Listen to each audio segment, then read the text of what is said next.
गडिंग्लजमध्ये वाचू आनंदे ग्रुपची आगळीवेगळी आषाढी वारी, साहित्य वाचन चळवळीत सक्रिय असलेल्या ग्रुपचा भक्तिमय उपक्रम, आषाढी एकादशी निमित्त दिंडी आणि अभंग भजनांचा कार्यक्रम।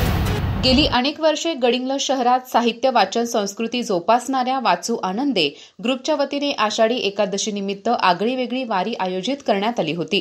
ग्रुपच्या सदस्यांनी दिंडी, अभंग आणि भजन गायनाच्या माध्यमातून साहित्य, संस्कृती आणि भक्तीचा सुरेख संगम साधला। हा कार्यक्रम गडिंग्लज येथील डॉक्टर मंगल मोरबाळे यांच्या निवासस्थानी पार पडला।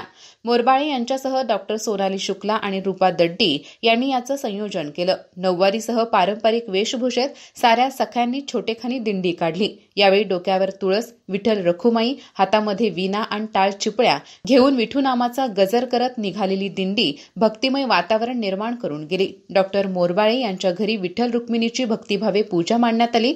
सर्वांनी एकमुखी गायलेल्या हरिपाठाने कार्यक्रमाची सुरुवात झाली। त्यानंतर अनेकांनी तालासुरात विविध अभंगाचे गायन करून भक्तिभाव निर्माण केला। पारंपरिक भक्तिगीतं, अभंग आणि टाळ मृदुंगांच्या सुमधुर सुरांनी संपूर्ण वातावरण भारावून गेले होते। पसायदानाने कार्यक्रमाची सांगता झाली। कार्यक्रमात अश्विनी हांजी, मनीषा पाटील, सीमा घोरपडे, मीना सावंत, माधुरी कुंभेरकर, शैलजा दड्डी, रुपाली बांदेकर, उषा मोहिते, नलिनी सुलतानपुरे, राजश्री पाटील, शामली वाघ, धनश्री सरंबळे, सुनंदा मोरबाळे, क्रांती शिवने, सरुताई चव्हाण यांच्यासह पोद्दार कॉलनीतील महिला मंडळाच्या सदस्यांचा उत्स्फूर्त सहभाग होता। वाचू आनंदे ग्रुपच्या या उपक्रमामुळे वाचन आणि साहित्याबरोबरच आध्यात्मिकतेची नाळही घट्ट केली गेली। महिलांच्या अशा सकारात्मक उपक्रमाने समाजात प्रेरणादायी वातावरण निर्माण केल्याचे मत अनेकांनी व्यक्त केले।